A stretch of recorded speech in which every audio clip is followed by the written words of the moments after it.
Ladies and gentlemen, the President of the United States.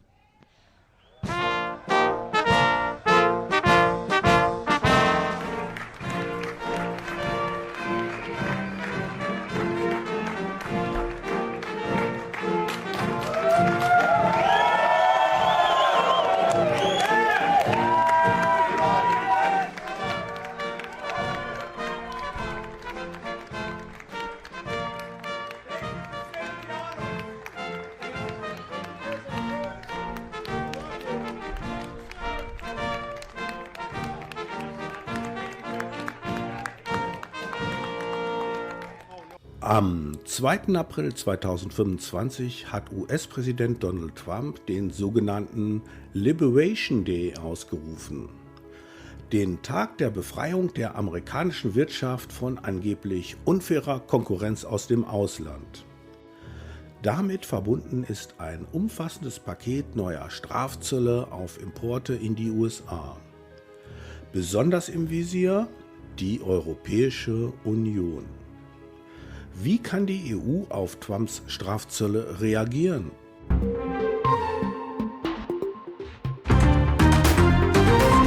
Trump begründet die Maßnahmen damit, dass viele Länder, vor allem die EU, sich auf Kosten der USA bereichern würden.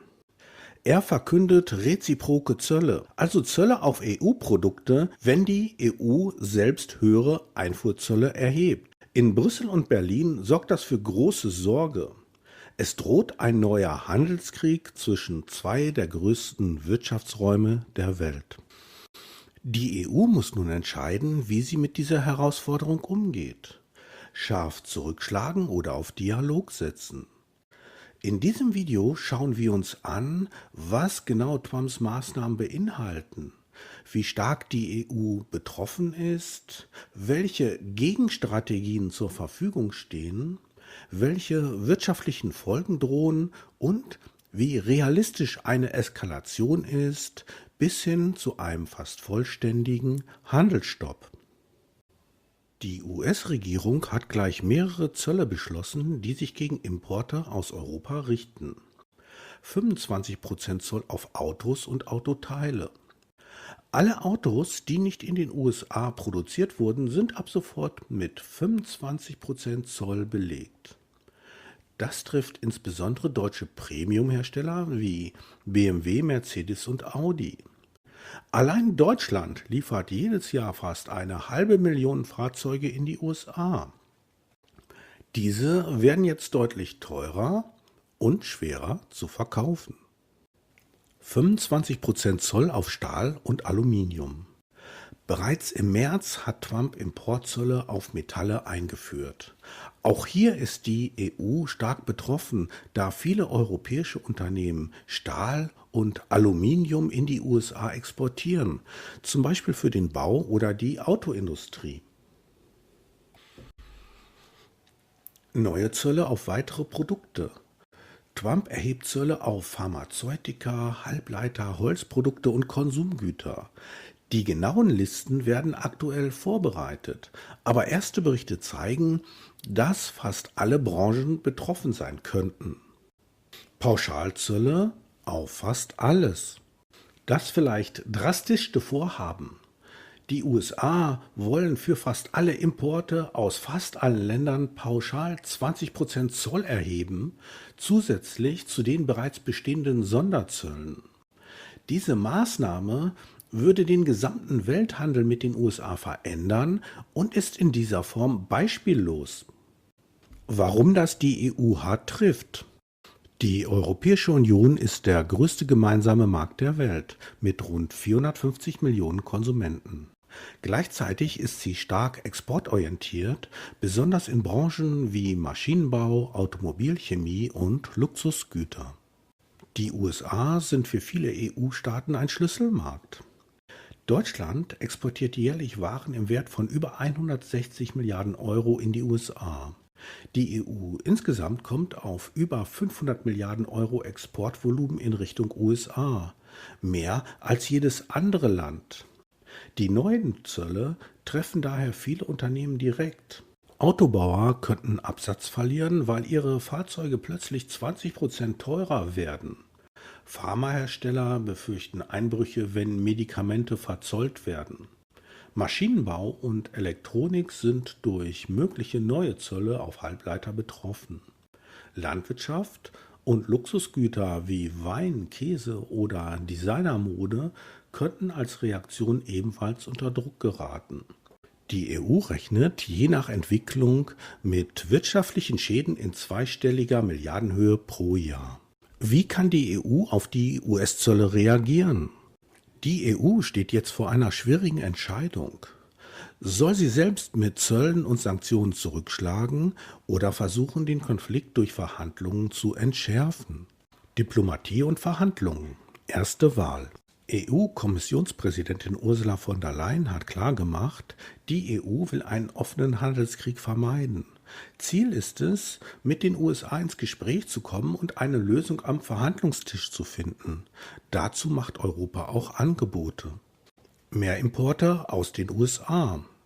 Die EU könnte zum Beispiel mehr Flüssiggas, LNG oder Soja aus den USA kaufen, als Zeichen des guten Willens. Zollsenkungen in Einzelfällen.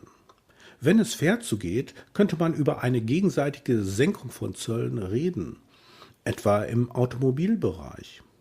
Engere Zusammenarbeit bei Handelsregeln. Die EU bietet den USA eine stärkere Abstimmung bei Technik, Umwelt oder Digitalstandards an. Diese Angebote sollen zeigen, die EU ist gesprächsbereit, aber nicht erpressbar. Gegenzölle gezielt und mit politischem Signal. Trotz Verhandlungsbereitschaft bereitet die EU auch Antwortmaßnahmen vor. Für den Fall, dass Trump bei seinen Strafzöllen bleibt oder noch weitergeht. Beispielhafte Gegenzölle könnten betreffen US-Whisky, Jeans und Motorräder, Landwirtschaftsprodukte wie Mais oder Erdnussbutter. Ziel dieser Auswahl? Gezielt jene Produkte treffen, die in politisch sensiblen US-Bundesstaaten produziert werden, um den innenpolitischen Druck auf Trump zu erhöhen.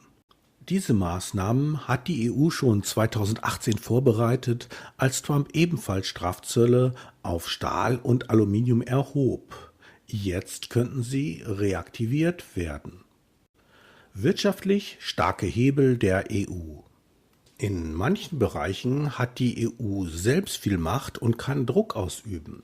Der Binnenmarkt. Die EU ist ein riesiger Markt mit 450 Millionen Konsumenten. Viele US-Unternehmen wollen dort verkaufen.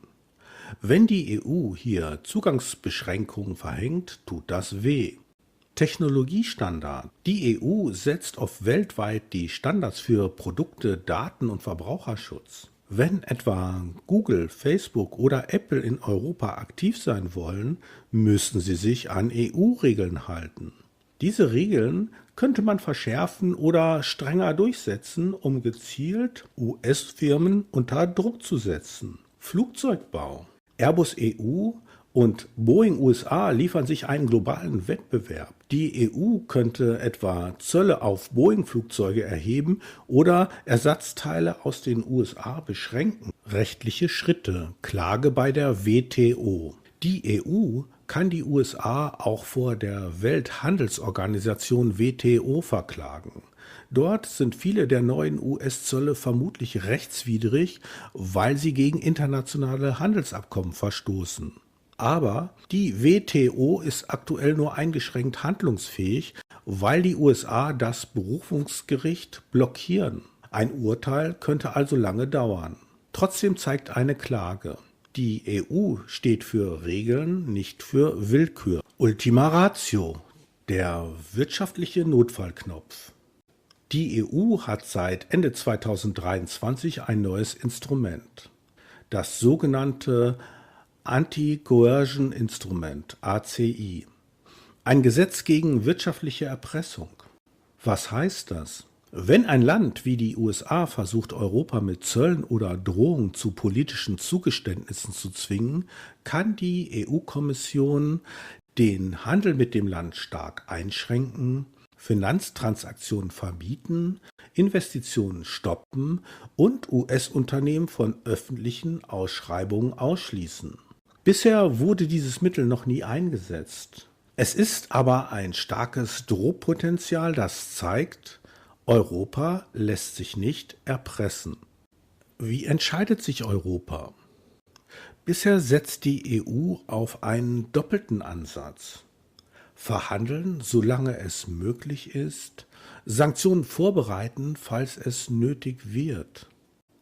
Kommissionspräsidentin von der Leyen sagt, wir wollen nicht zurückschlagen, aber wenn es notwendig wird, sind wir bereit.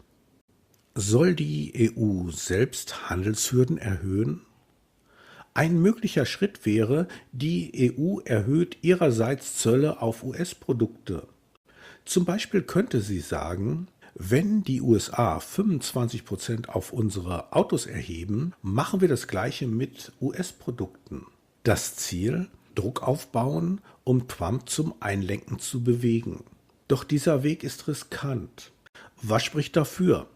Gleichgewicht wiederherstellen. Trump verlangt reziproke Zölle, also Gleichbehandlung. Wenn Europa mitzieht, steht man nicht als schwach da, sondern zeigt, wir lassen uns das nicht gefallen. Druck auf US-Unternehmen. Wenn amerikanische Firmen spüren, dass ihre Exporte nach Europa ebenfalls unter Zöllen leiden, üben sie vielleicht selbst Druck auf Trump aus. Signal an andere Staaten. Wenn die EU stark reagiert, sendet sie auch ein Signal an China, Indien und andere Länder. Europa verteidigt seine Interessen. Was spricht dagegen? Gefahr eines Handelskriegs. Wenn beide Seiten immer weiter aufrüsten, kann daraus ein längerer Zollkrieg entstehen. Das hätte massive wirtschaftliche Folgen auf beiden Seiten. Teurere Produkte für Verbraucher. Zölle verteuern importierte Waren. Das heißt, für viele Dinge, die wir aus den USA kaufen, zum Beispiel Technologie, Ersatzteile, Lebensmittel, müssten Verbraucher und Unternehmen mehr bezahlen. Störung globaler Lieferketten.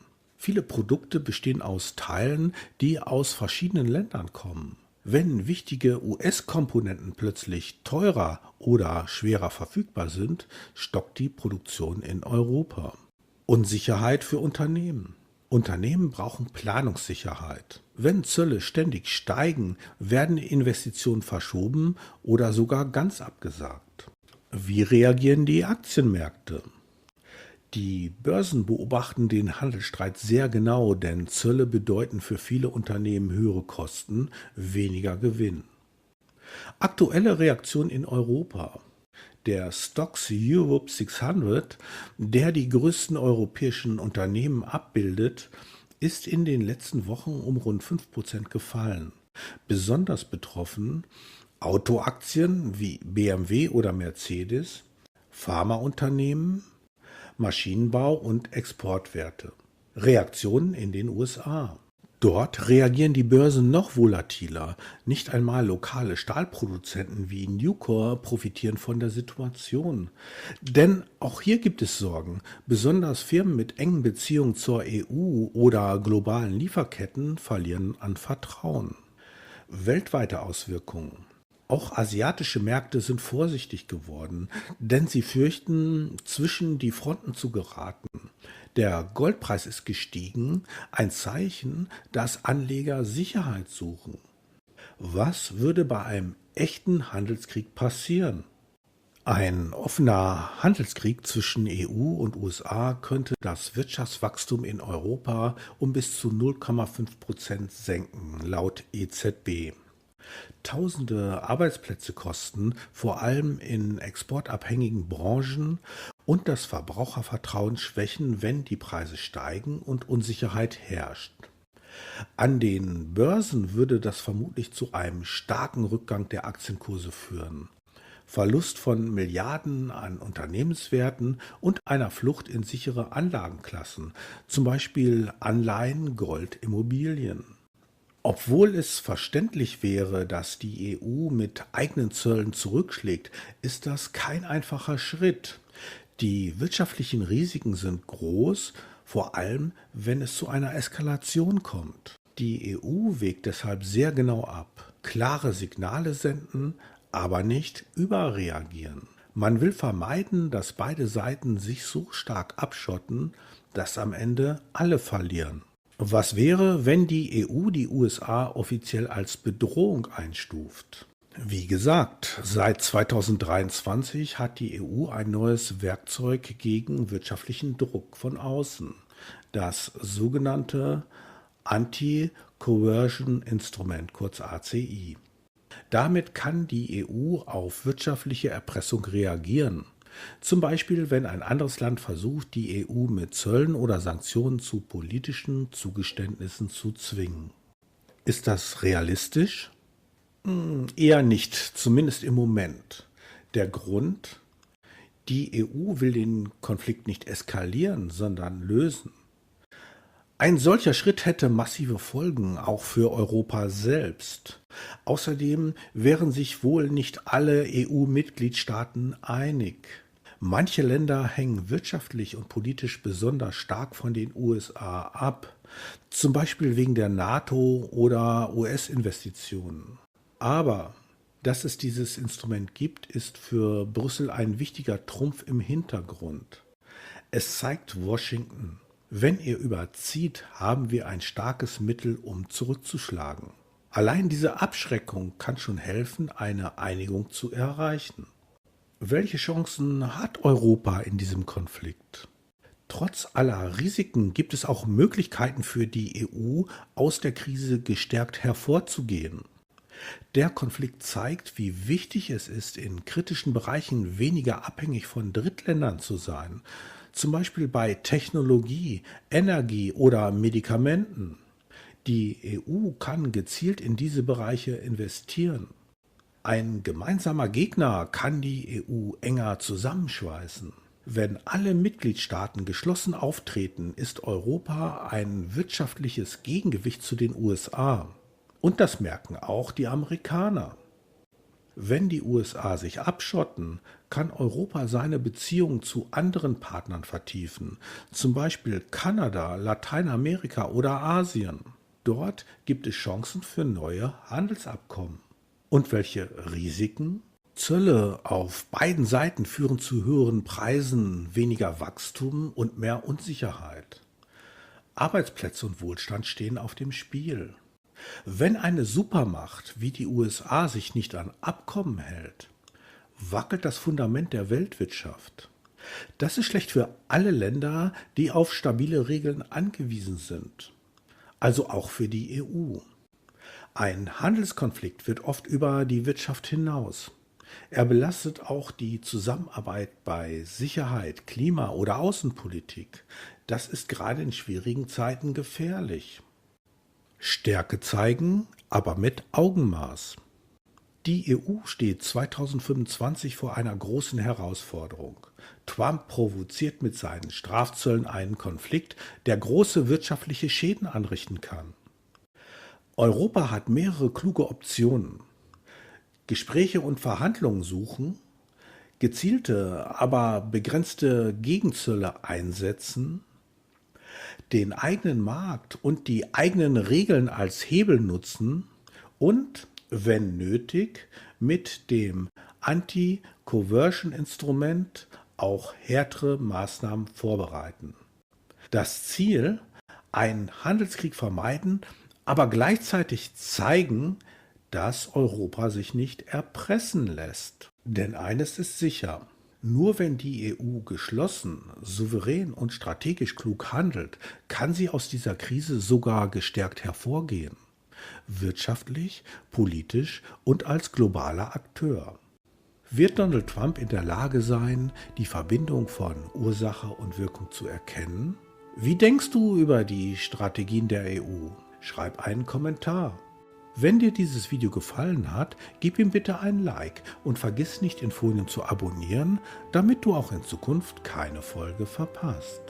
Bis zum nächsten Mal bei Global Asset Kompass.